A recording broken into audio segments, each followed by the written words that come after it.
আমি Napoleon hill, আর যদি তুমি আমাকে পরবর্তী ২০ মিনিট সময় দাও তাহলে আমি তোমাকে সেই নীতিটি বলবো যার মাধ্যমে মাত্র ২১ দিনের মধ্যে তুমি শুধু নিজেকেই নয়, তোমার পুরো ভাগ্যকেও বদলে দিতে পারবে।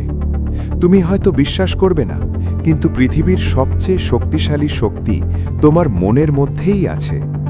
আর আজ আমি তোমাকে এটা বলার জন্য এখানে এসেছি, কিভাবে এটাকে কাজে লাগাতে হয়। আমি আমার জীবন এই গোপন রহস্য বুঝতে এবং বিশ্বের সবচেয়ে সফল ব্যক্তিদের কাছ থেকে শিখতে কাটিয়েছি। আর আজ আমি তোমাকে সেই জ্ঞানটি একটি স্পষ্ট ২১ দিনের পরিকল্পনার আকারে দিতে যাচ্ছি। প্রস্তুত থাকো, কারণ এটি তোমার আরামদায়ক জীবনের জন্য একটি চ্যালেঞ্জ। প্রথম অধ্যায়, তোমার মন তোমার সবচেয়ে বড় উপহার এবং তোমার সবচেয়ে বড় শত্রু। শোনো, আর মনোযোগ দিয়ে শোনো। তুমি যা আছো, তুমি যা হবে, তা তোমার নিজের চিন্তাভাবনা দিয়েই শুরু হয়। আমি এটা বলেছি এবং ১০০০ বার বলবো, মন যা কল্পনা করতে পারে এবং বিশ্বাস করতে পারে তা অর্জন করতে পারে। এটি কোনো খালি নীতিবাক্য নয়, এটি সেই আইন যার দ্বারা মহাবিশ্ব পরিচালিত হয়। তোমার মন উর্বর মাটির মতো। যদি তুমি ভয়, সন্দেহ এবং ব্যর্থতার বীজ বপন করো, তাহলে তুমিও একই ফসল পাবে।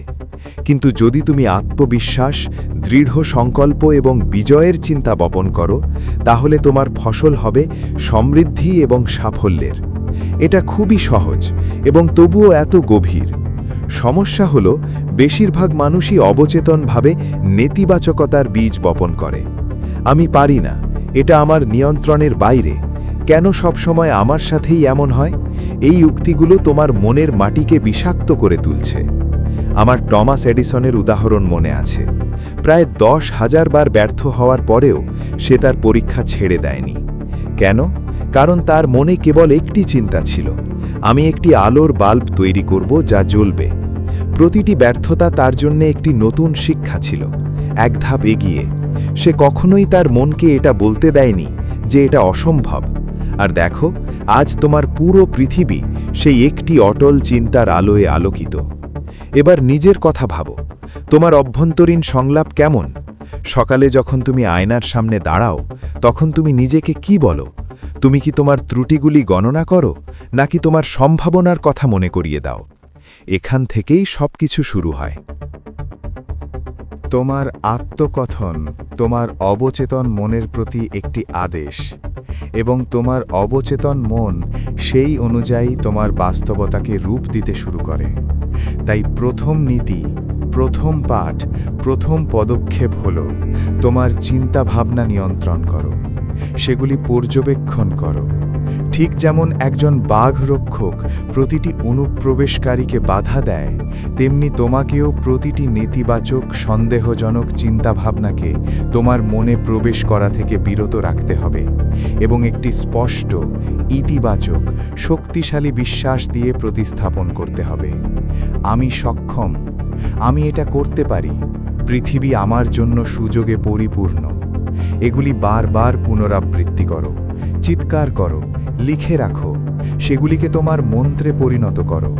কিন্তু কেবল চিন্তাভাবনা কিছুই অর্জন করতে পারবে না। কর্ম ছাড়া বিশ্বাস মৃত। তাই এখান থেকে আমরা পরবর্তী নীতিতে এগিয়ে যাই। দ্বিতীয় অধ্যায়, ২১ দিনের অটল নিয়ম। তোমার অভ্যাস তোমার ভাগ্য তৈরি করে। তুমি জানো জীবনের সবচেয়ে কঠিন কাজ কি? একটি নতুন অভ্যাস গঠন। কারণ তোমার মন এবং শরীর অলস, তারা একই পথ অনুসরণ করতে পছন্দ করে, এমনকি যদি তা ধ্বংসের দিকে নিয়ে যায়। কিন্তু আমি তোমাকে একটা কথা দিচ্ছি, আগামী ২১ দিন তোমার জীবনের গতিপথ বদলে দিতে পারে। এটা আমার মতামত নয়, এটা বিজ্ঞান। ১৯৬০ সালে ডক্টর ম্যাক্সওয়েল নল্টস পর্যবেক্ষণ করেছিলেন যে তার রোগীদের তাদের নতুন মুখগুলি গ্রহণ করতে গড়ে ২১ দিন সময় লেগেছে।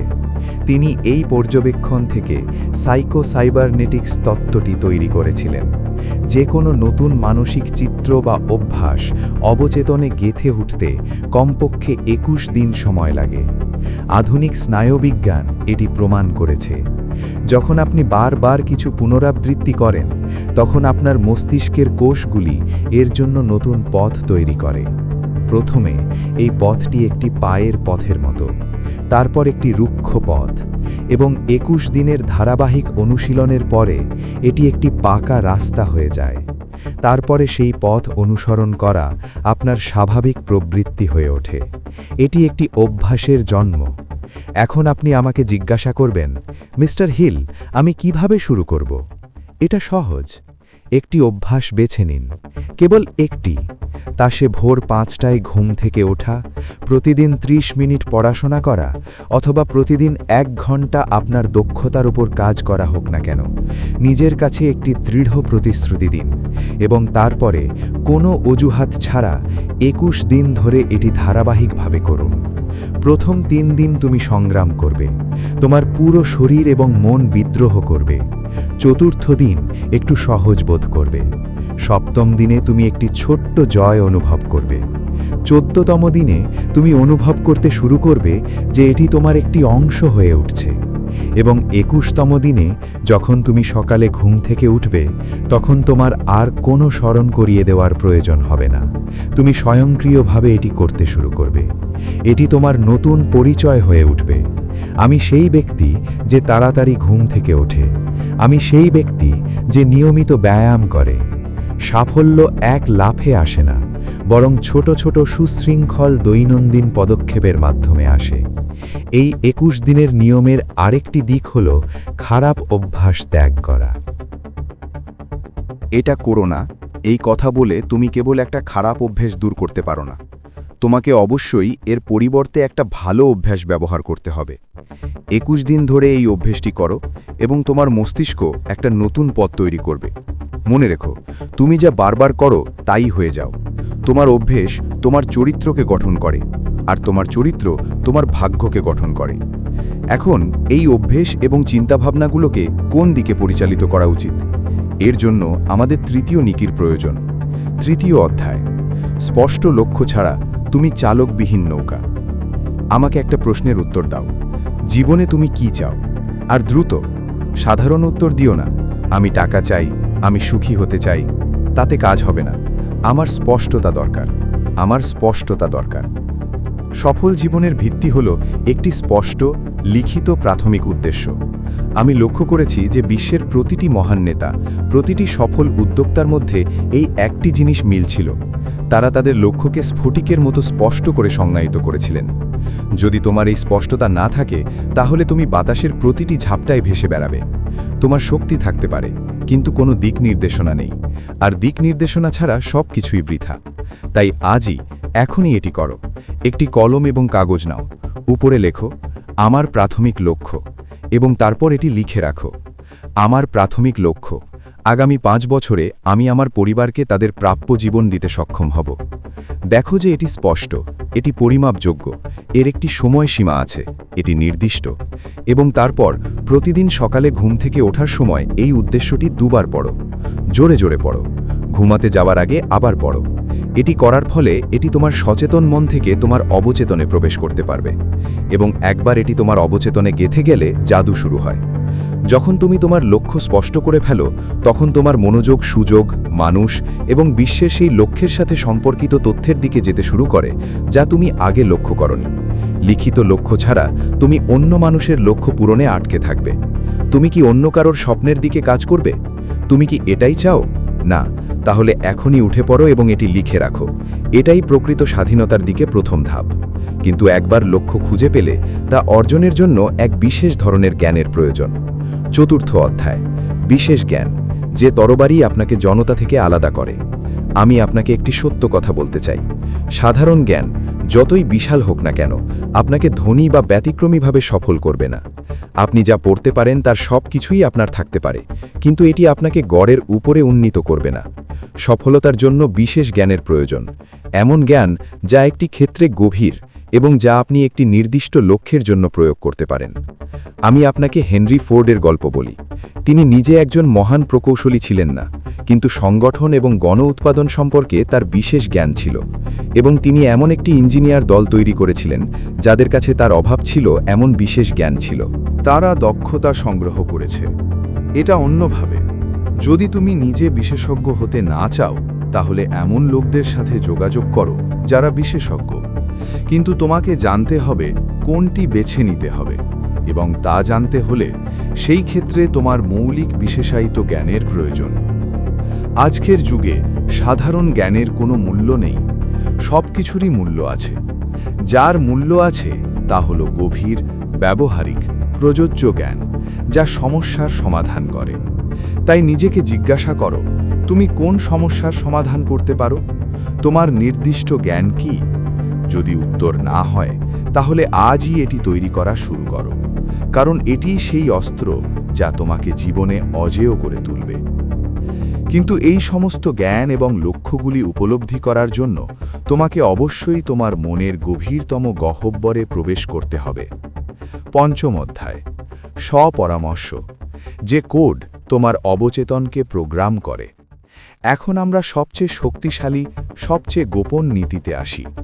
এটি এমন একটি হাতিয়ার যা তোমার চিন্তা ভাবনা, অভ্যাস, লক্ষ্য এবং নির্দিষ্ট জ্ঞানকে একটি অটুট শৃঙ্খলে আবদ্ধ করে। একে বলা হয় স্বপরামর্শ।